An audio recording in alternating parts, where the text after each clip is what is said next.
शुक्रिया सची आपका और तमाम मेहमानों का बहुत बहुत शुक्रिया, क्योंकि राइजिंग हरिद्वार है और जब हम इस शहर में हरिद्वार में मौजूद हैं जो धार्मिक दृष्टि से अपना एक अलग महत्व रखता है, तो हमारे अंदर एक अलग ही शक्ति महसूस होती है, एक अलग ही ऊर्जा महसूस होती है। और मैं चाहूंगा कि तालियों की गड़गड़ाहट से हम सभी उस ऊर्जा को महसूस करें, क्योंकि ये गंगा का शहर और मां गंगा की गोद में हर कोई बैठना चाहता है। और इसी शहर में सबसे बड़ी बात यहां पर यह है कि साधु संत और धर्माचार्यों का जो लगाव सदियों से, पुराने वक्त से, क्योंकि देवताओं का प्रवेश द्वार भी इस शहर को कहते हैं, तो आप समझ सकते हैं कि देवताओं का प्रवेश द्वार जब इस शहर को कहा जाता है हरिद्वार को, तो इसका धार्मिक महत्व कितना ज्यादा महत्वपूर्ण है। हमारे साथ तीनों मेहमान बाबा हठयोगी सचिव प्रतिनिधि दिगंबर अखाड़े के हैं, महंत ऋषिशानंद महामंत्री भारत साधु समाज के हैं और संतोषी माताजी महामंडलेश्वर हैं निरंजनी अखाड़े के। आप तीनों का बहुत बहुत स्वागत है न्यूज 18 के कार्यक्रम राइजिंग हरिद्वार में।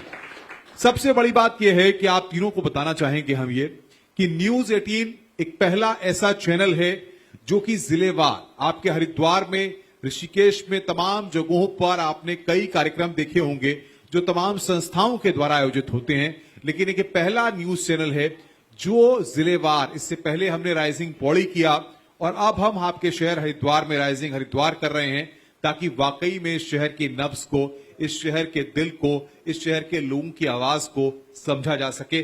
तालियां बजाइए आप, क्योंकि आपके शहर हरिद्वार में इतना बड़ा अनूठा प्रयोग न्यूज 18 कर रहा है। सर, आप कैसे देखते हैं इस प्रयोग को? बाबा हठयोगी जी। बहुत ही सराहनीय कार्य है। मैं इसके लिए आपकी चैनल को साधुवाद देता हूं, क्योंकि आम जनता में एक इस तरह के कार्यक्रम होने से एक अच्छा संदेश जाएगा और हमारी धर्मपरायण जनता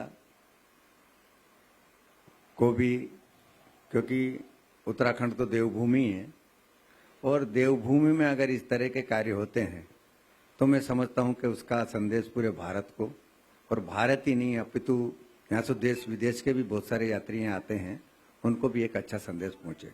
महन जी, आप कैसे देखते हैं इसको?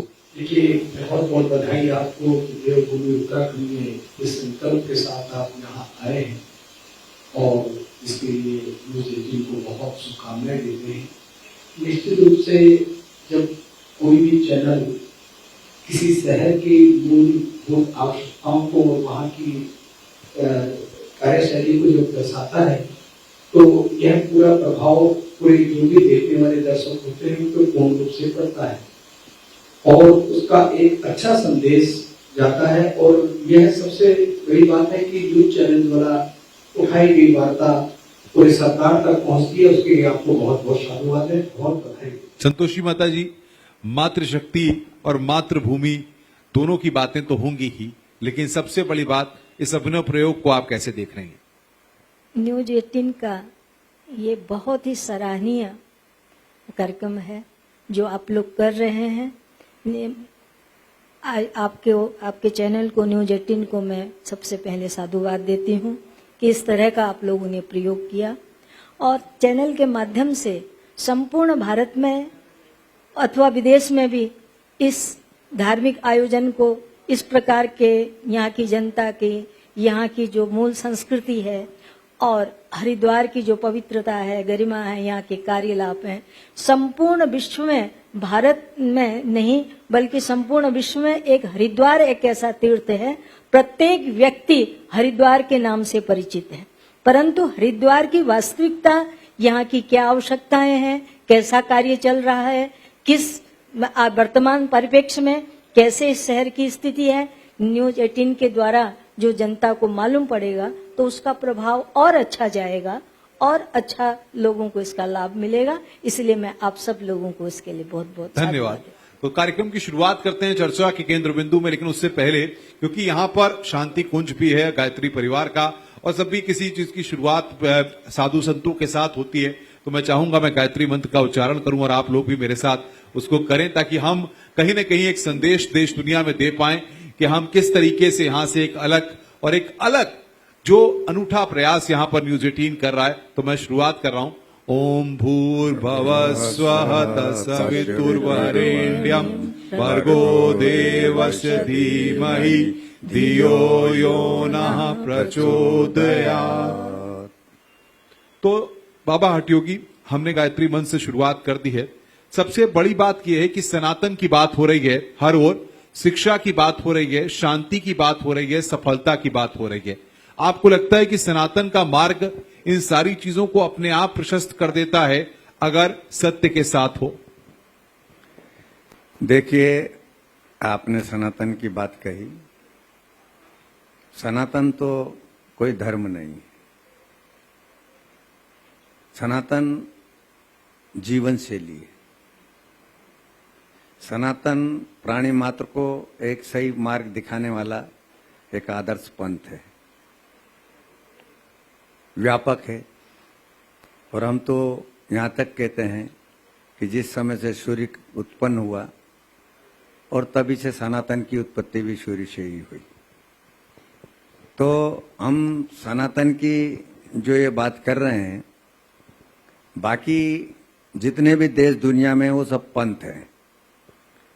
सनातन कोई पंथ नहीं है, एक ऐसा धर्म है, एक ऐसा आचार संहिता है, ऐसी जीवन शैली है जो प्राणी मात्र को समदृष्टि से देखता है, समानता की दृष्टि से देखता है, किसी को दुख नहीं देने की देखता है, किसी को दुख पहुंचाने की उसकी भावना नहीं है। इस तरह का सनातन है। लेकिन इस बात की मजबूरियां जो हम लोगों ने, हमारे कथावाचकों ने, हमारे महामंडलेश्वरों ने, इन लोगों ने जो आदि और अनादिकाल से ये कार्यक्रम चलता आ रहा है, चला जा रहा है, उसका वर्तमान में एक दुरुपयोग लोग करने लगे हैं। अब हम तो कहेंगे धर्म की जय हो, अधर्म का नाश हो, प्राणियों में सद्भावना हो, विश्व का कल्याण हो। भला आपको कोई और पंथ दिखेगा जो विश्व के कल्याण की बात करेगा? नहीं करेगा ना। एक सनातनी है, वो इस तरह की बातें करता है और धरता है। लेकिन अब हम लोगों को भी, धर्माचार्यों को भी सोचना चाहिए कि हमारा धर्म तो आज से नहीं, अनादिकाल से सनातन चला आ रहा है। लेकिन वर्तमान की स्थिति देखते हैं तो थोड़ा सा उसमें धीरे धीरे धीरे धीरे धीरे धीरे हास होता जा रहा है। वो इसलिए होता जा रहा है क्योंकि मुझे कोई कहने में संकोच नहीं है। आज हमारे चाहे बड़ी बड़ी कथाएं होती हैं, गुरुकुल भी चलते हैं, संस्कृत पाठशाला भी चल रही हैं, लेकिन हमारे वहां के जो भी बच्चे निकलते हैं, धर्म की शिक्षा लेते हैं, वो सबका भले की बात तो करते हैं, सबको जीने की बात करते हैं, सबको समान अधिकार की बात करते हैं, स्वतंत्रता की बात करते हैं, धार्मिक स्वतंत्रता की बात करते हैं। लेकिन आने वाला समाज जो दूसरा है, वो जस्ट इसके विपरीत कर रहा है, जो आजकल आज आप भी देख ही रहे हो क्या हो रहा है। इस सब के बीच में आप देख रहे हैं कि विकास, या देखा जाए कि इंफ्रास्ट्रक्चर या तमाम चीजों में, क्योंकि आप हरिद्वार में हैं, कितना हरिद्वार में आप बदलाव हुआ मानते हैं? कितना हरिद्वार में बदलाव हुआ है, क्या मानते हैं? देखिए, विकास के और इस मामले में तरक्की के विषय में आपने जैसे कहा है, तो वो तो जमीन आसमान का अंतर आ गया है। लेकिन इस जमीन आसमान के अंतर में जो हमारे धर्म और संस्कार हैं, हम वैभवताओं में इतने पागल हो गए हैं, पाश्चात्य शिक्षा में इतने लीन हो गए हैं कि हमारी धर्म संस्कृति, हमारे आचार विचार, हमारी परंपराएं, हमारा धार्मिक पर्यटन था, अब वो आप देखिए कहां बदलता जा रहा है। आजकल हर की पेढ़ी की क्या स्थिति हो गई है। जगह जगह आप देखो कि शराब और इसमें के अड्डे खुल गए हैं। बाल बच्चों का संस्कार कहां चला गया? आपको इस पे चर्चा करेंगे महंत जी, लेकिन हम आपके पास आए, जो आध्यात्म की बात है, जब हम आध्यात्म का मार्ग की बात करते हैं, तो आपको लगता है कि जब देवताओं का जो प्रवेश द्वार है, जब आप यहां मौजूद रहते हैं, तो इस शहर में कितना बदलाव आपने महसूस किया है? पिछले 10 सालों की पहले की तस्वीर और आज की तस्वीर में कितना अंतर आप पाते हैं? बहुत सुंदर आपने ये बात रखी है। निश्चित रूप से देवभूमि उत्तराखंड जो है, यह भारत का मस्तक है। बदलाव की जहां तक बात है, जैसे कि महाराज जी बता रहे थे कि यदि विकास की बात करें तो बहुत, जब से ये सरकारें हमारी केंद्र में भाजपा सरकार आई है, तब से लेकर जिस भी जगह पर इनकी डबल इंजन की सरकार जिसको बोलते हैं, उन प्रदेशों में विकास तो बहुत भव्य और दिव्य तरीके से हुआ है। क्योंकि ये एक आध्यात्मिक देवभूमि है, तो यहाँ पर जहाँ पर विकास की बात है तो हम आपके चैनल के माध्यम से देवभूमि उत्तराखंड में जो नए विकास होने चाहिए वो अध्यात्म से जुड़कर होने चाहिए। वैभवता में होटल हो गए, जैसे तो रोड बन गई, अच्छे हॉस्पिटल बन गए और सब शिक्षा की बड़ी इंडस्ट्रियां बन गई, वो तो बहुत अच्छी बात है। परंतु पूरे विश्व की दृष्टि इस देवभूमि उत्तराखंड पे आप ये जानते हैं कि ऋषिकेश पूरे विश्व की योग नगरी मानी जाती है, पूरे विश्व की योग नगरी। और आज विश्व में लोग माइग्रेन से त्रस्त हैं और वहां पर पाश्चात्य लोगों की दृष्टि पूरे की पूरे हमारे इस देवभूमि उत्तराखंड पे रहती है। तो आपके चैनल के माध्यम से यहाँ पर योग नगरी मात्र ऋषिकेश न होकर पूरी देवभूमि को बनाने का आपके चैनल के माध्यम से बहुत बड़ी बात है। दो बद्रीनाथ के मार्ग में मैं 12 महीने की शायद यात्रा भी अब प्रारंभ करने जा रहे हैं। तो ऐसे हर क्षेत्र में बहुत बड़े योग की यूनिवर्सिटियां बनाए जहां पर देश दुनिया के पूरे यहाँ तक कि अरब कंट्री के लोग भी आकर यहाँ की शिक्षा प्राप्त करके जाते हैं। तो आपके माध्यम से एक सकारात्मक एक वार्ता वहां तक पहुंचे कि हमारी इस देवभूमि में योग के माध्यम से आज पूरा जो जीवन में परिवर्तन, सटीक परिवर्तन जिसको कहते हैं कि तत्काल जो चमत्कार की जो बात होती है तो निश्चित रूप से हमारे योग की होती है। विकास की दृष्टि से भारत ये सरकार जो है बहुत अच्छा काम कर रही है। सबसे बड़ा हम लोगों का उत्तराखंड देवभूमि का और भारतवासियों को संदेश देने का यह यूसीसी लागू कर दी है। यूसीसी लागू कर प्रसन्न है आप? प्रसन्न है उसको लेकर? उसको लेकर बिल्कुल प्रसन्न है। और आपके माध्यम से हम भारत सरकार से भी मांग करते हैं कि समस्त भारत में, चूंकि आज हम यदि पाश्चात्य से 50 वर्ष पीछे हैं तो उसमें यूसीसी ना होने का कारण मेन है। और यह भारत सरकार को चिंतन करना चाहिए कि भारत के एक मस्तिष्क ने पूरे प्रदेश को संदेश दिया है तो यूसीसी पूरे देश में लागू होनी चाहिए। मैं चाहूंगा कि तमाम लोग हमें सुन भी रहे हैं, देश दुनिया में ये कार्यक्रम देखा जा रहा है। माँ गंगा पर आप कुछ अगर सुना पाए, कोई श्लोक, कोई या कविता, कोई अगर माँ गंगा, ताकि यहाँ पर माँ गंगा के हम बिल्कुल करीब बैठे हुए हैं और लोगों को ये दूर देश दुनिया में भी पता लगे कि वाकई में महंत जी ने जो है माँ गंगा की सबको याद दिला दी। देखिए, गंगा मुक्ति प्रदानी, सर्व पाप विनाशिनी, सभी पापों का वो नाश करने वाली है। एक बात माँ भगवती गंगा जी की मैं शक्ति का जो आपको यहाँ पर उदाहरण दे दूं तो पिछले कई वर्षों में हमारे इंडोनेशिया भारत में मैं गया। आज ऋषिकेश की कॉपी को करते हुए मैं जब वहाँ इंडोनेशिया में गया तो इंडोनेशिया में योग का इसी की कॉपी वहां पर की गई। बाली के अंदर भी योग के बड़े बड़े सेंटर बन गए। वहां पर जाने का अनुभव हुआ और ये एक सौभाग्य की बात है कि हमारे एक मित्र यहीं के जन्मे इसी गुरुकुल से पढ़े हुए वहां पर मिनिस्टर हो गए। उनके चुनाव में भी जाने का सौभाग्य प्राप्त हुआ मुझे। आज वो बहुत अच्छी स्थिति में योगों की जो योग की वहां पर विद्यालयों की स्थापना के वो गुरु माने जाते हैं। आज भी पूरी वहां की सरकार उनको गुरु जी के नाम से ही उद्बोधित करती है। कोई मंत्र कुछ भी एक सुना दीजिए ताकि कम से कम लोग माँ गंगा का स्मरण कर सके, माँ गंगा की जो पूजा करते हैं, उनको याद करते हैं, उनको एक बार देखिए, गंगा मुक्ति प्रदानी, सर्व पाप विनाशिनी, मैं गंगा जी के प्रति तो भाव इतना रखता हूँ और गंगा जी के कोई तो कुछ स्तुति कर दीजिए। जय ओम सर्वमंगल मांगल्य शिवे सर्वादि साधिके शरण्ये त्र्यंबके गौरी नारायणी नमस्तुते। माँ भगवती हमारी गौरी हैं, सब कुछ है, आदर्श हैं सब। माँ भगवती के बिना तो हमारे भागीरथी जी जब से हमारे सब लोगों को पूर्वजों को तारा है तब तक माँ अगाध श्रद्धा उनके हृदय में उनके प्रति है। क्योंकि हमारा जीवन मरण का जो भी हमको जो जीवन का मोक्ष को देने वाली है, तो गंगा, मैंने कहा गंगा मुक्ति प्रदानी, सर्व पाप विनाशिनी, मोक्ष को देने वाली है। तो गंगा जी के प्रति तो अगाध आस्था है।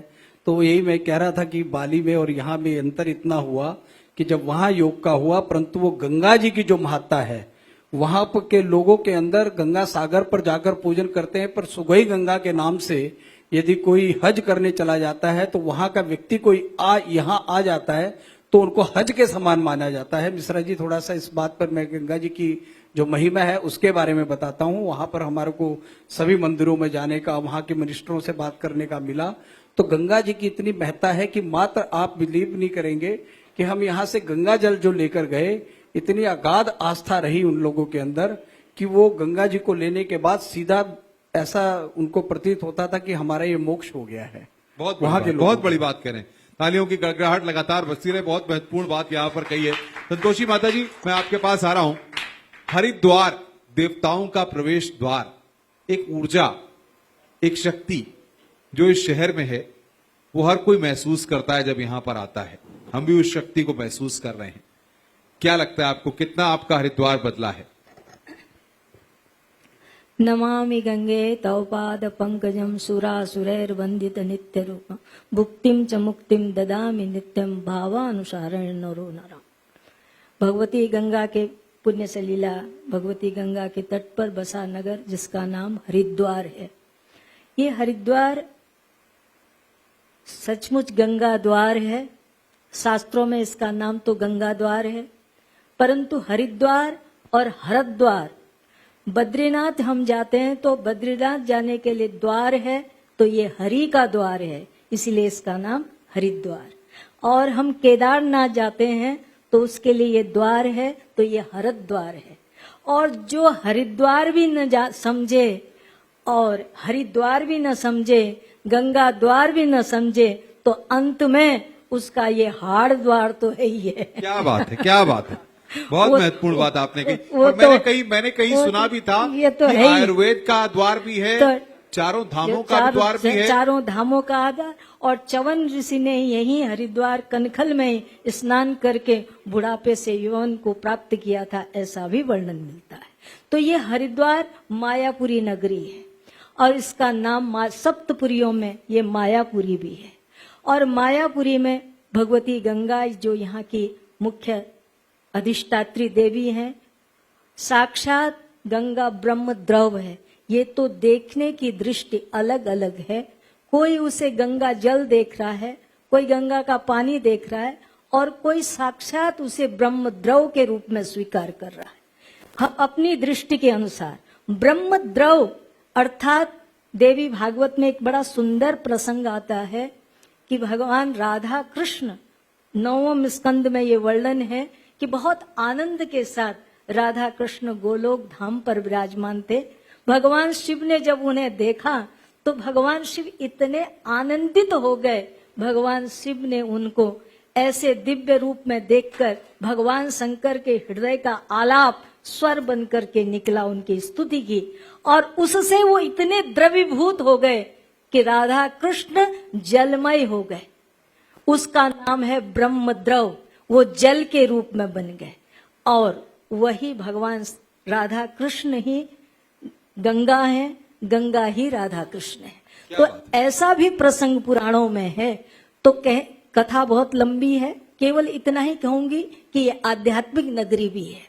इस पुण्य सलीला भगवती के तट पर आदिकाल से ही बहुत लंबे समय से गंगा त्रिलोक पावनी है और वो हमेशा गंगा के इस तट पर साधु संत तपस्वी ऋषि मुनि महात्मा यहाँ बैठकर एकांत ब्रह्म चिंतन करते रहे। आज भी हरिद्वार की भूमि ज्ञान की भूमि है और इसीलिए यहाँ गंगा जी का जो स्वरूप है बहुत शांत है। और गंगा तट पर बने हुए जितने भी आश्रम हैं, हरिद्वार में जो पुराने प्राचीन संत रहे हैं, उनका स्वाध्याय पठन पाठन अध्ययन वेदार्जन यही सब कुछ उनका रहा है। बड़े बड़े तपस्वी रहे और ऐसे संतों की तपस्थली रही ये हरिद्वार भूमि कि आज उनका पार्थिव शरीर नहीं है, फिर भी उनके तप के जो तेज है, उनका तपस्या का प्रभाव है, उनका यशस्वी शरीर है, ये वायुमंडल पर ऐसा व्याप्त है कि थोड़ा भी आध्यात्मिक चिंतन करने वाला व्यक्ति हो तो उसे बहुत जल्दी यहाँ उस दिव्य अनुभूति को प्राप्त कर लेता है। ये हमारी गंगा की महिमा है। माँ गंगा को प्रसन्न करने के लिए क्या आप क्या सुनाएंगी? और गंगा जी को प्रसन्न करने के लिए तो मैं तो इतना ही कहूंगी, माँ को प्रसन्न करने के लिए बच्चे को कौन सी स्तुति सुनानी पड़ती है, कौन सा मंत्र सुनाना पड़ता है, क्या यत्न करना पड़ता है? बच्चा तो केवल शिशु कंठ से जाकर माँ को माँ कहकर बुलाता है, तो माँ शब्द में ही रिझ जाती है। क्या बात। जब हम गंगा को माँ के रूप में देखते हैं और माँ कहकर पुकार कर उनके पास जाते हैं, तो झट गंगा जी अपनी शीतल छांव देकर हमें आनंदित कर देती है, क्या बात। हमें सुखद अनुभूति देती है। जहाँ हमारी ये आध्यात्मिक दृष्टि है, उसके साथ साथ यदि हम गंगा इधर देखें तो पिछले जब से ये सरकार आई है तब से काफी कुछ परिवर्तन हुआ, जैसे महन जी ने भी बताया, और हो रहा है। और विकास चाहती क्या है हरिद्वार में? साधु संत तमाम लोग चाहते क्या है और क्या हरिद्वार में होना चाहिए? साधु संत यही चाहते हैं कि इस स्थान की, इस जगह की गरिमा बनी रहे। हरिद्वार का जो एक महत्व है, हरिद्वार की जो पौराणिकता है, हरिद्वार की जो सात्विकता है, उसको सुरक्षित रखते हुए जरूर इस स्थान का भी विकास होना चाहिए। अच्छे होटल आते हैं तो कोई बुरी बात नहीं है, लोगों को जितनी सुविधा मिलती है, लोग तीर्थ यात्री आते हैं, उनको गंगा दर्शन, गंगा पूजन, गंगा स्नान का लाभ मिलता है। और इसलिए अच्छे यदि यहाँ शिक्षा के केंद्र बनते हैं तो बहुत अच्छी बात है। जैसे देव संस्कृति आपका यहाँ विश्वविद्यालय है, उसी प्रकार संस्कृत का भी ये गढ़ है। यहाँ संस्कृत विद्यालय भी है, ऋषिकुल भी है, गुरुकुल भी है। तो कहने का भी ये सब यहाँ चीजें स्वास्थ्य को लेकर, शिक्षा को लेकर, आध्यात्मिक विद्या को लेकर यहाँ बहुत कुछ है। और मैं चाहती हूँ कि इन पर और वृद्धि होनी चाहिए। और ऐसा स्वास्थ्य को लेकर मेडिकल खुला है, पर जितना होना चाहिए उतना नहीं है। और इसी प्रकार मैं चाहती हूँ कि ये हमारी हरिद्वार नगरी आध्यात्मिक जगत में इसका एक बड़ा महत्व है।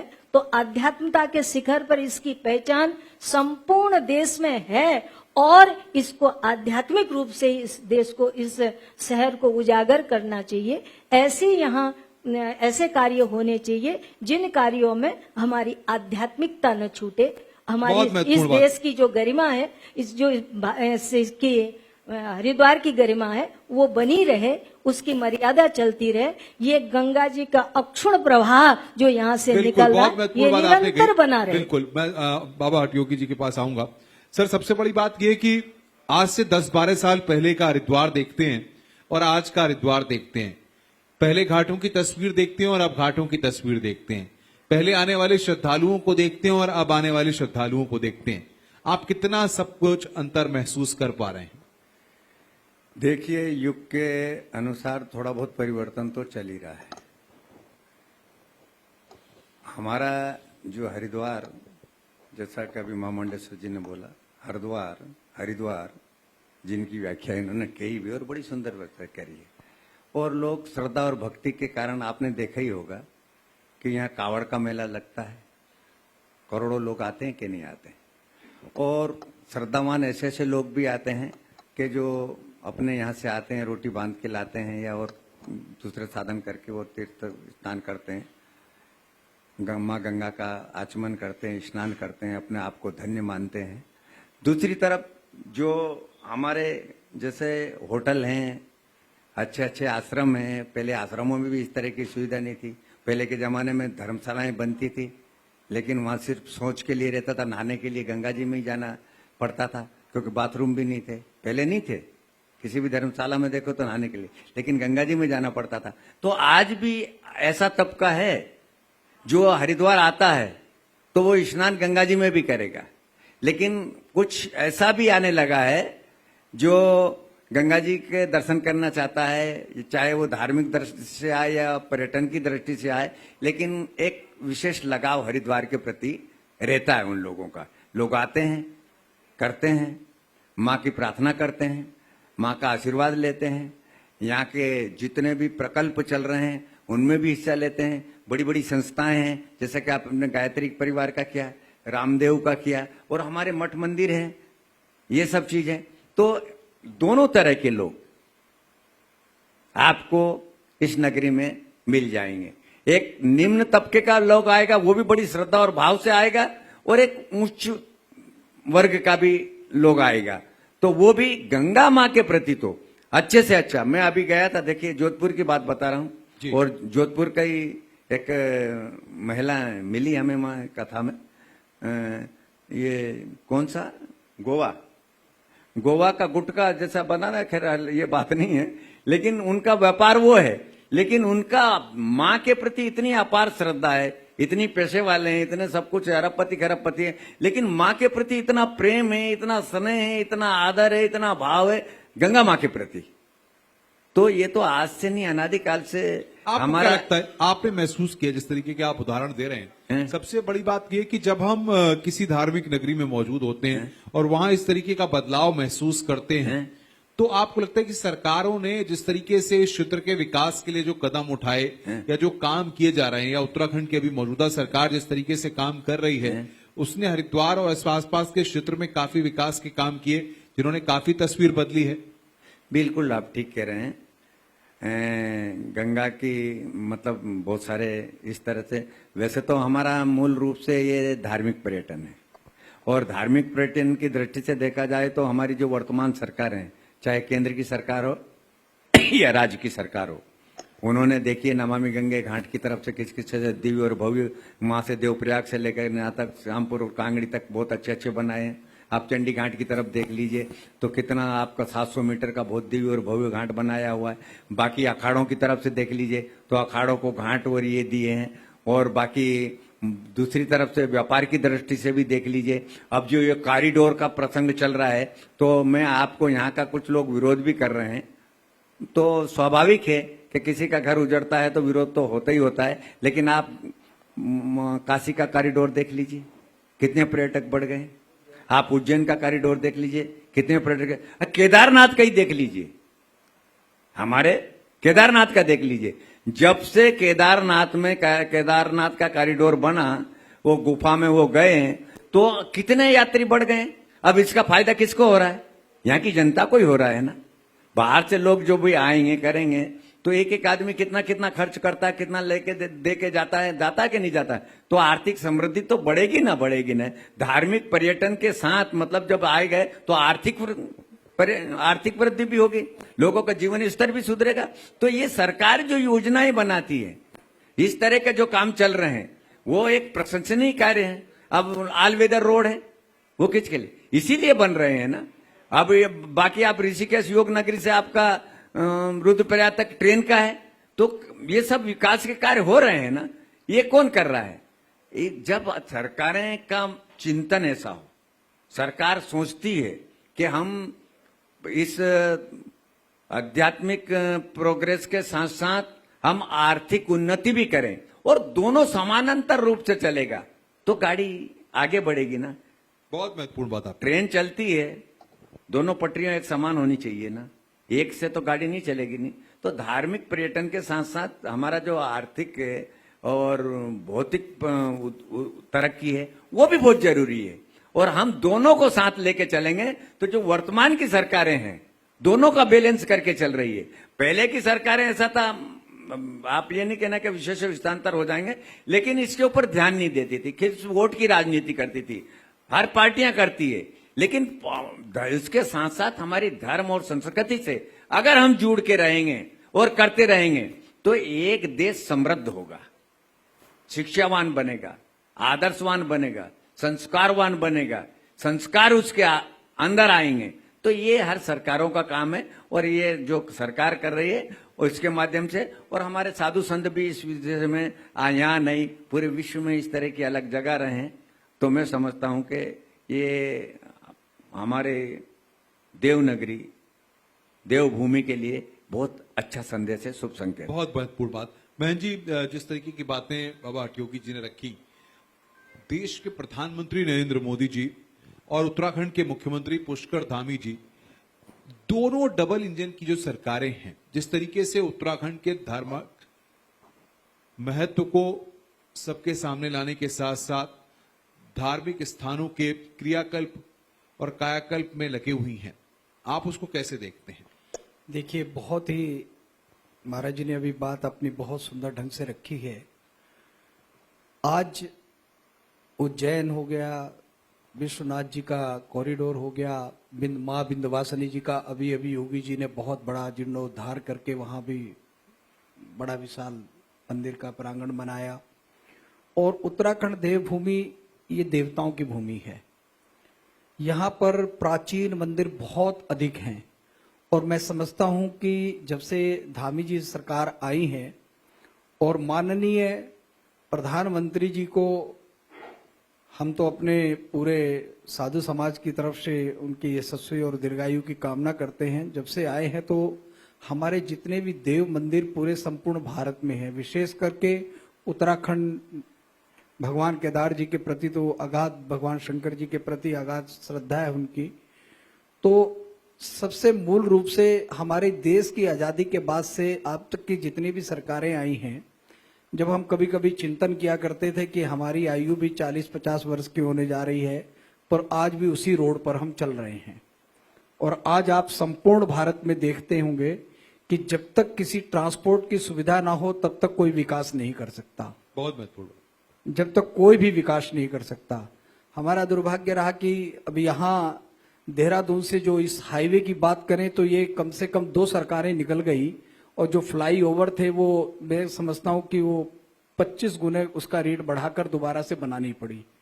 तो ये बड़ा दुर्भाग्य रहा। और आज जो रेलवे का प्रोजेक्ट, भला ही बहुत सारी सरकारें बोलती हों, आप पेपर पे उतारना दूसरी दृष्टि की बात है, परंतु माननीय प्रधानमंत्री जी और हमारे धामी जी के प्रयास से कितनी तेजी से, मैं समझता हूं कि आने वाले 2025 में देवप्रयाग तक हमारी ट्रेन जाने की संभावना है, लग रही है। तो 2026 का तो उन्होंने लक्ष्य रखा ही है। और आज जब रेलवे चलेगी तो आप जानते हैं कि जब ट्रांसपोर्ट के लिए जब रेलवे चल जाएगी तो वहां का कितना विकास होगा। विकास बिना ट्रांसपोर्ट के कॉरिडोर होता से नहीं। आप मानते हैं कि तस्वीर बदल जाएगी। जो और उत्तर हरिद्वार- प्रदेश या तमाम जगहों पर जो धार्मिक पर्यटन है, जो बढ़ा है, जिस तरीके से बाबा हठयोगी भी उसको कह रहे थे, ये हरिद्वार ऋषिकेश कॉरिडोर बहुत जरूरी है इस हरिद्वार क्षेत्र के विकास के लिए।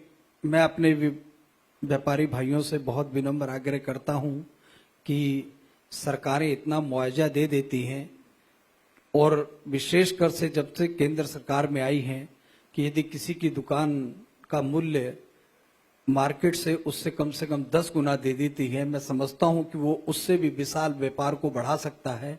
ये कॉरिडोर के लिए संपूर्ण संत समाज इस हमारे समाज के सुविधा के लिए आगे आना चाहिए और कॉरिडोर में पूर्ण रूप से सहयोग करना चाहिए और सरकार से बात करनी चाहिए कि यदि व्यापार बढ़ाना है तो कोई भी सरकारी भूमि पे बहुत बड़ा मॉल बनाए, उसको और व्यापार को बढ़ाएं, आने वाली पीढ़ियों के लिए कार्य व्यापार को बढ़ाएं, परंतु इस कॉरिडोर में पूर्ण रूप से सहयोग देना चाहिए। मेरा अपना मानना तो ये है कि निश्चित रूप से अब आज उसका प्रत्यक्ष उदाहरण आप कई तीर्थों में देख रहे हैं।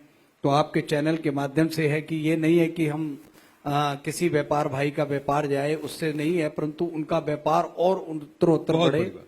मैं इसके लिए उनके लिए से आपके चैनल के माध्यम से उनसे निवेदन करता हूं। माता जी, मैं आपके पास आ रहा हूं कि जब हम बात करते हैं विकास की, जब हम बात करते हैं जनता की, मातृशक्ति की, तो इसी हरिद्वार में आज से 10 साल 15 साल पहले जब बड़ी संख्या में महिलाएं आती थी तो घाटों पर उनको कई दिक्कतों का सामना करना पड़ता था।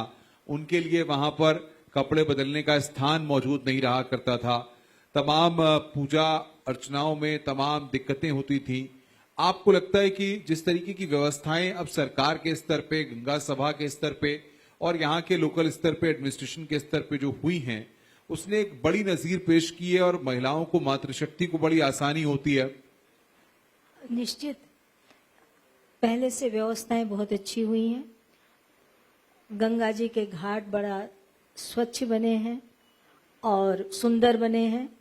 गंगा पहले केवल हर की पौड़ी में ही स्नान करने की सुविधा थी, अब पूरा कनखल दक्षेश्वर मंदिर तक गंगा जी का घाट इतना सुंदर बन गया है कि आप कहीं पर भी जाकर के बड़े आराम के साथ स्नान कर सकते हैं। और कपड़े बदलने के भी हर घाटों में माताओं के लिए स्थान बने हैं जहां पर वो बदल सकते हैं। गवर्नमेंट ने व्यवस्था तो की है, पर उन व्यवस्थाओं को व्यवस्थित रखने का जो कार्य पब्लिक का है वो तो पब्लिक को ही करना पड़ेगा। उन्होंने चेंज करने के लिए जगह बाथरूम तो बना दिए, परंतु उसके तो कोई दरवाजे तोड़ के ले जा रहा है और सुंदर चैन लगा दी हैं। तो कुछ हमारे समाज में ऐसे भी, जब तक जनता के अंदर जागरूकता नहीं आएगी, पब्लिक अपने ये नहीं सोचेगी कि हमको भी सहयोग करना है। गवर्नमेंट का काम तो है दिशा दिखाना, परंतु उस दिशा पर चलना पब्लिक का भी काम है। जनता की ओर से निराशा जरूर लगती है, पर गवर्नमेंट की तरफ से जो कार्य किए जा रहे हैं वो सराहनीय है। और दूसरी बात मैंने ये कहा था कि हरिद्वार एक आध्यात्मिक नगरी है और धार्मिक नगरी है, तो इसका विकास होना बहुत अच्छी बात है, होना चाहिए। जहाँ विकास होता है थोड़ा बहुत उसमें परिवर्तन होता है, कुछ चीजें नष्ट होती हैं, वो मैं मानती हूँ, परंतु उसके साथ साथ जैसे हरिद्वार के आसपास मादक वस्तुओं का प्रयोग करना, क्योंकि हरिद्वार में सदैव यहाँ मादक वस्तुएं, हरिद्वार का इतिहास ऐसा है कि हर की पौड़ी में जो कोई भी शराब या किसी प्रकार का मादक वस्तु, यहाँ तक कि लहसुन प्याज खाना, उत्तेजित वस्तुएं खाना, वो भी वर्जित था। परंतु जब विकास होता है, सब लोग आते हैं, तो वहाँ उसके आसपास, जैसे इधर ऋषिकेश से थोड़ा पहले और इधर जो चारों तरफ हरिद्वार के सराउंडिंग में जो मादक वस्तुएं बेची जा रही हैं, उनके लाइसेंस नहीं देने चाहिए, उनको ये बढ़ावा नहीं देना चाहिए। कम से कम हरिद्वार की पवित्रता को बनाने के लिए जो गवर्नमेंट की तरफ से काम है, उन कामों में थोड़ा रोक लगे तो अच्छी बात है। मैं चाहूंगी कि हरिद्वार हमारा धार्मिक है, विकास हो अच्छा, और चीजें यहाँ ऐसी बनाई जाए जिसमें यात्रियों को सुविधा भरपूर मिले। यात्री आए, लोगों का उससे व्यापार चलेगा, आय के साधन बढ़ेंगे। हर व्यक्ति चाहता है कि जो स्थानिक लोग हैं वो भी उन्नति करना चाहते हैं, तो वो तभी हो सकता है जब लोगों का आवागमन होगा। आवागमन होने के लिए साधन सुविधाएं देनी बहुत अच्छी है, बहुत अच्छी बात है, और कॉरिडोर बने, मैं महाराज जी बात को से समर्थ हूँ, क्योंकि उसका और व्यापार वालों का व्यापार का नुकसान भी ना हो, ऐसी योजना जरूर बननी चाहिए। परंतु उसके साथ मैं ये चाहती हूँ कि मेरी एक ऐसी सोच है कि हरिद्वार के प्रति जो लोगों की आस्था है, विश्वास है, श्रद्धा है, गंगा जी के प्रति अगाध प्रेम है, वो उस प्रेम को, श्रद्धा को कहीं ठेस न पहुंचे। उसको ठेस पहुंचना अच्छी, बड़ी श्रद्धा लेकर के यहाँ आदमी आता है और उसके विपरीत कुछ देखता है तो उसे दुख होता है। परंतु उसमें गवर्नमेंट ने सहयोग किया है, अच्छा किया है, काफी कुछ थोड़े कुंभ के, और ये हरिद्वार का सौभाग्य है कि यहाँ कुंभ लगता है, अर्ध कुंभ होता है, हर 6 साल बाद, हर 12 साल बाद यहाँ का नवीनीकरण होता है, नई नई योजनाएं आती हैं, सड़क बनती हैं, साधन होते हैं, सुविधाएं होते हैं, बार बार ये सब चीजें यहाँ होती हैं, तो ये नगरी का सौभाग्य है। और अब प्रयागराज में अगले साल के प्रारंभ में कुंभ लगने जा रहा है, महाकुंभ लगने जा रहा है, महाकुंभ लगने जा रहा है। उसमें सबसे बड़ी बात यह कि उत्तराखंड से तमाम, इसी हरिद्वार से तमाम अखाड़े वहां पर पहुंच भी चुके हैं, उनको अपनी जमीन स्थान भी मिल चुका है और वहां पर सारी तैयारियां भी शुरू हो चुकी हैं। तो ये कुंभ मेला एक ऐसा मेला है विश्व में जो आध्यात्मिक मेला है। देखिए, कुंभ इसका नाम मेला है। ये मेला क्या है? हमारी संपूर्ण भारत की संस्कृति, यद्यपि इन कुंभ मेलों के माध्यम से हमारा देश इतना दक्षिण उत्तर आता है और भारत के कोने कोने से लोग यहाँ आते हैं, मिलते हैं, तो परस्पर हमें उनका रहन सहन, खान पान, पहनावा, बोली भाषा, एक दूसरे के साथ सब भिन्नताएं हैं, सब रीति रिवाज अलग हैं, फिर भी कहीं हम सब एक हैं, एक ध्वज के नीचे हैं, एक धर्म के नीचे हैं। ये हमें देखने को मिलता है, दिखता है। जैसे कि भारत की एक जो सोच है, भारत का जो चिंतन है, वो किसी व्यक्ति विशेष को लेकर नहीं है, वो तो संपूर्ण विश्व की चिंता करते हुए वसुदेव कुटुंबकम की जो बात आती है, वो केवल मेरे भारत के ऋषि मुनियों ने हमें बताई है, वो हम सीख करके पैदा हुए हैं, उनसे पढ़े हैं। तो ऐसी जो संस्कृति है और उसमें भारत की जो संस्कृति है, जिसमें भारत की विभिन्नताओं में एकता का संगम है, तो वो कुंभ नगरी में देखने को मिलता है कि सब तरह के लोग वहां आते हैं और एक साथ आस्था की डुबकी लगाते हैं और एक साथ वो गंगा स्नान करके अपने आप को कृतार्थ करते हैं, चाहे वो हरिद्वार में हो, चाहे इलाहाबाद को प्रयाग में हो, और चाहे उज्जैनी में हो, चाहे नासिक में हो। ये समय समय पर इस मेले के द्वारा हमारी भारतीय संस्कृति की एकता की झलक हमें देखने को मिलती है। तो वो सौभाग्य हमारे हरिद्वार को भी प्राप्त है। तो इसलिए मैं ये हरिद्वार और संपूर्ण उत्तराखंड में, उत्तराखंड ही देवभूमि है और उत्तराखंड की देवभूमि में सबसे पहले हरिद्वार से यहाँ से यात्रा आरंभ होती है। तो इसलिए हरिद्वार का आध्यात्मिकता होना बहुत आवश्यक बहुत है। महत्वपूर्ण बात आपने कही जाहिर तौर पर। ये सारी चीजें बाबा, क्योंकि मैं आपके पास आ रहा हूं, ये जीवन, जब हम बात करते हैं जीवन की, तो जीवन में संतुलित जीवन हो जीना, आचार विचार और इन सब बातों का ध्यान रखने की बात कही जाती है। लेकिन करोड़ों लोग जो पूरे घर के सारे कार्यक्रमों को निपटा करके, तमाम चीजों को लेकर के इस हरि के द्वार आते हैं, देवताओं के प्रवेश द्वार वाली स्थली पे आते हैं, तो बहुत सारी चीजों को जान करके भी वो अनसुना कर देते हैं, अनजान बन जाते हैं। लेकिन यहां आने के बाद जब वो जाते हैं तो क्या लेके जाते हैं, क्या अपने साथ लेके जाते हैं? देखिए, जिस तरह का आप कोई प्रयोग करते हैं जीवन में, और प्रयोग के लिए प्रयोगशाला की आवश्यकता पड़ती है ना, और आप उस प्रयोगशाला में कौन सा रिसर्च कर रहे हैं, इसकी भी आवश्यकता पड़ती। तो उसी तरह से हमारा हरिद्वार है ना, ये अध्यात्म की एक प्रयोगशाला है। अब यहां जो व्यक्ति आएगा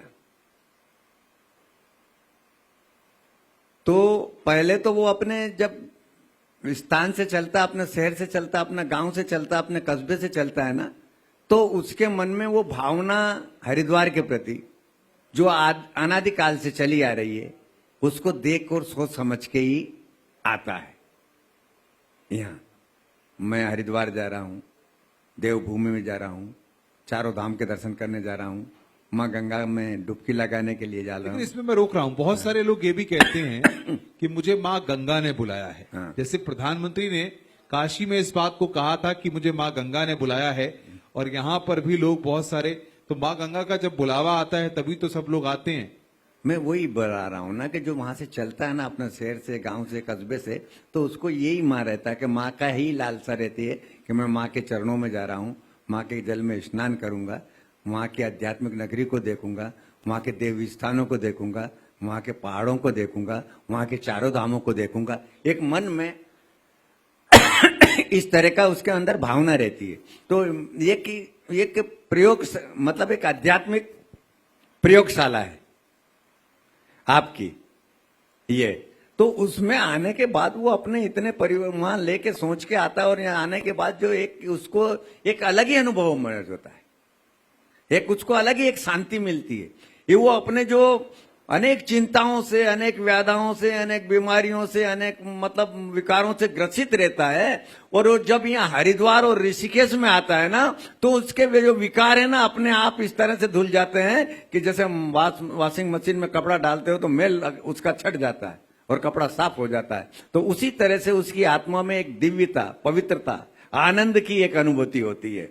ऐसा है, बिरला ही कहीं कहीं का व्यक्ति होगा जो उसके अंदर परिवर्तन नहीं होगा। लेकिन ऐसे ऐसे व्यक्ति भी यहाँ आते हैं, ऐसे ऐसे भी। मैं तो आपको एक देता हूं, मैं हर साल बैसाख पूर्णिमा में, मतलब पूर्णिमा की पूर्णाहुति होती है, यज्ञ होता है, तो मैं उस रोज कहता हूं कि मुझे आप दान दक्षिणा देना या मत देना वो बात अलग है, लेकिन एक दक्षिणा मुझे अवश्य देना। तो मैं बोलता हूं कि आप यहां आए हो तो कम से कम एक बुराई छोड़ के जाओ। बहुत अच्छी बात। आपके अंदर जो एक बुराई है उसका आप संकल्प लीजिए और दान करिए। तो बहुत सारे लोग बैठे, प्रत्यक्ष बातें कह रहा हूं, उदाहरण मतलब तो दे रहा हूं, लेकिन सटीक बात है। तो सब लोग बैठे थे। अब उसमें से एक ऐसा भी था जिसे मैंने बिठा दिया, मुझे पता भी नहीं था, और मैंने कहा देखो पाप से नफरत करिए, पापी से मत करिए। पापी से नफरत करोगे तो सुधर नहीं पाएगा, तो पाप अगर पाप करता हो तो उसे दोहराने। तो मैंने कहा कि जब आप इस तरह के करते हो, तो उसने मुझसे कुछ नहीं बोला। लोगों ने संकल्प किया, हम बीड़ी छोड़ते हैं, हम तम्बाकू छोड़ते हैं, हम गुटखा खा रहे हैं वो छोड़ते हैं, हम सुबह सुबह चाय पीते हैं वो छोड़ते हैं, ये महाराज नहीं करेंगे। एक चुपचाप बैठा रहा। तो मैंने कहा कि भाई ये व्यक्ति तो सुधरने वाला नहीं है, 9 दिन यहाँ रहा, हवन पे भी बैठा, उसके बावजूद भी सीखा। उसने मन में संकल्प किया, वो उपनिषद में कहते हैं यद्या मनसि वैराग्यम जायते सर्वस्तसु। मन से अगर वैराग्य आपका हो गया, मन में आपको अगर आपने दृढ़ संकल्पित कर लिया, और अगर किसी से आपको प्रेरणा मिल गई, किसी ने आपको उसके लिए सचेत कर दिया, किसी ने बढ़ाने के लिए कर दिया, तो उसका जिस तरह जमीन के अंदर हम बीज डालते हैं और अंकुरित होकर बड़ा होकर फल फूल देता है, उसी तरह के हमारे विचार उसके मन में घर कर गए। और उसने बैठे बैठे बोला नहीं, संकल्प नहीं लिया, ये नहीं किया। और जब मैं 1-2 बार साहब उसके पास गया, तो वो डेली ड्रिंकर था, लेकिन उसके बाद उसने एक बूंद भी अपने ऊपर नहीं जाने। बहुत बड़ा तो बदलाव है। ऐसा प्रभाव, मतलब एक माँ का और गंगा का, और एक मतलब प्रयोग, तो ये एक प्रयोगशाला है, धर्म की प्रयोगशाला है। यहाँ बुरे से बुरा, पापी से पापी, निर्दयी से निर्दयी व्यक्ति भी आता है, तो माँ के चरणों में आके कुछ लेके ही जाता है, माँ से कुछ प्राप्त करके ही जाता है। ऐसी हमारी धर्म नगरी की मान्यता है। बिल्कुल, बहुत बाबा हठयोगी आपने बड़ी महत्वपूर्ण बातों को रखा। मैं महन जी आपके पास आऊं सुंदरी माचा जी, क्योंकि सबसे बड़ी बात यह है कि भजन बजते रहते हैं तो मन गुनगुनाता रहता है, दिल लगता रहता है। और जब हम इस पहाड़ की नगरी, पहाड़ों से घिरी हुई हसीन वादियां इस पूरे उत्तराखंड में है, उसके बीच में है, हरि के द्वार हरिद्वार में है, तो एक भजन आप गुनगुना दीजिए, ताकि ये महफिल, आज की जो राइजिंग हरिद्वार जो न्यूज 18 की अपने आप में अभिनव और अनूठा प्रयोग है, वो हरिद्वार मां गंगा को सबसे और जोड़ दे।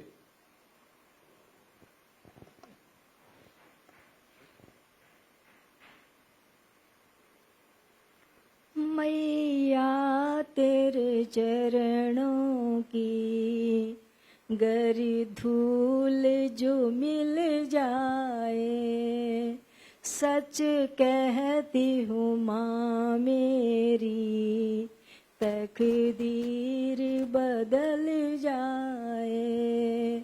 मैया तेरे चरणों की गरी धूल जो मिल जाए, सच कहती हूँ माँ मेरी तकदीर बदल जाए।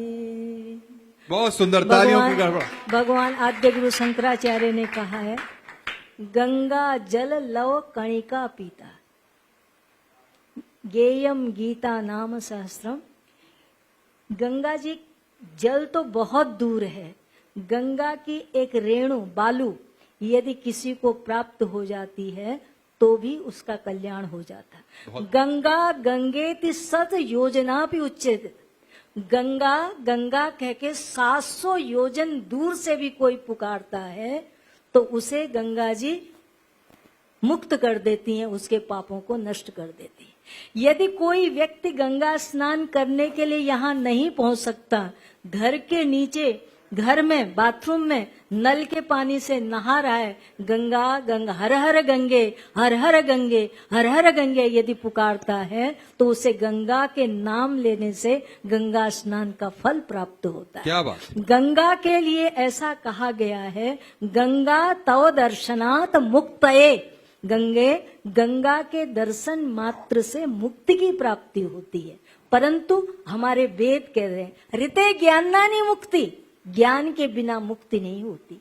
तब ये बात कैसे सिद्ध होगी कि गंगा के दर्शन मात्र से मुक्ति हो जाती है? तो उसके लिए कहा गंगा ऐसे मुक्ति देती है। गंगा गंगा कहते हुए जब व्यक्ति गंगा के द्वार पर पहुंचता है तो गंगा गंगा जब करते करते करते गंगा के द्वार पर पहुंचा और गंगा में उसने डुबकी लगाई, उसका तन पवित्र हुआ मन पवित्र हुआ, चित्त शांत हुआ, तब उसके अंदर इच्छा जागृत होती है गंगा के द्वार पर किसी संत के दर्शनों के लिए जाएं, क्योंकि गंगा की महिमा को बढ़ाने वाले ये संत हैं।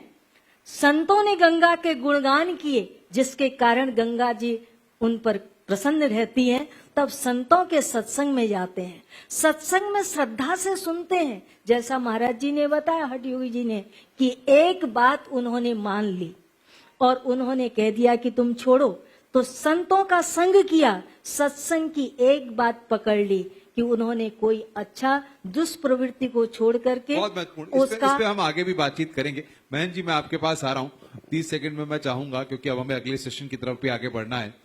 युवाओं की बात होती है, इस प्रदेश के मुख्यमंत्री भी युवा हैं, दूरदर्शी सोच है उनकी, और तमाम विकास की योजनाओं से इस पूरे धार्मिक क्षेत्रों को विकास भी वो लगातार कर रहे हैं। और बड़ी संख्या में हम देख रहे हैं, इसको आपने भी हो सकता है महसूस किया हो, कि जो युवा हैं वो धार्मिक चीजों से अपना जुड़ाव बढ़ाते नजर आ रहे हैं, वो ज्ञान बढ़ाते हुए नजर आ रहे हैं, उनसे जुड़ना चाहते हैं। तमाम युवाओं में भी ये इच्छा पैदा हो रही है।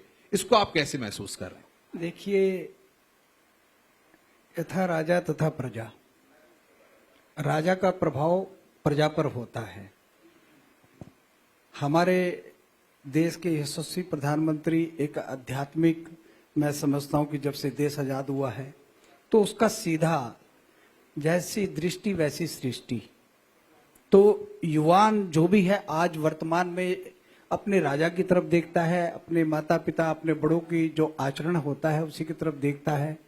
तो निश्चित रूप से हमारे यशस्वी यहाँ के जो मुख्यमंत्री हैं धामी जी, वो भी एक आध्यात्मिक, आप देखते होंगे कि यथा जब भी कोई नए कार्य प्रारंभ होते हैं, जो भी हमारे देवभूमि उत्तराखंड के मंत्री हैं, वो निश्चित रूप से भगवान के शरणागत जाते हैं।